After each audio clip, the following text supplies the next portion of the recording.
What is going on, guys? First video for theme park information, and today we are going to do it about Thorpe Park in the UK. I was there a few weeks ago and it's taken me a while to get out this video because I've been wondering how I should set my review up. Should I review of Thorpe Park in general or a review of my day? It is going to be the latter. I'm going to talk about my day at the park and what I did and did not enjoy. Now let's start off with a positive. Most of the roller coasters, thrill rides and water rides were all operational. A couple of them were closed for some long-term maintenance, but I think we may be able to let them off a few ride improvements in the future. Right guys, let's continue the positive vibe by telling you that the park was really clean and tidy. Overall there was plenty of people sweeping, and overall the park's appearance and overall cleanliness was really good. Right, let's also move on to the fact they're building a new ride in 2016, which was absolutely fantastic. They've done a great job of marketing and advertising the ride.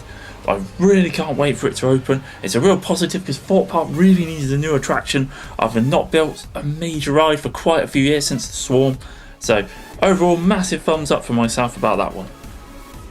Sadly guys, during my visit there was a couple of downsides to the park as a whole. Let's go through them now. Right guys, I had one major concern during my visit at the park, and that was the fact they only ran one train on Nemesis Inferno, the Swarm and the Stealth. That meant there was around 45 minutes or so of queues, which is a little bit unacceptable seeing as they must have been able to see how busy the park was going to be through pre-bookings and such. Personally, it'd be nice if they changed it. They did change it with Colossus, which is a real positive step in the right direction, but they needed to do it with their other major coasters to cut down on those long queues. One of the other improvements made to the park since my last visit was what they've done with X, formerly X No Way Out.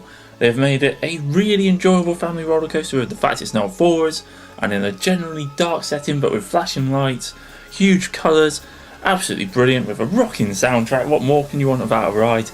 Overall, really impressed with the renovations they've made to it. Only massive shame is the fact that Storm Surge kind of gets in the way of the ride entrance, so it makes it a little bit more difficult to find. Now guys, it's really kind of rare and a little bit unlike me to have a real strong hatred for a certain ride at a park, but Storm Surge absolutely delivers on that front. It is an awful ride which absolutely ruins the skyline of the park. It's ugly, it's poorly themed, it leaks, it just looks absolutely out of place. So pretty much as I said at the beginning of the video, it's really difficult to judge Thorpe Park as an overall theme park or my day.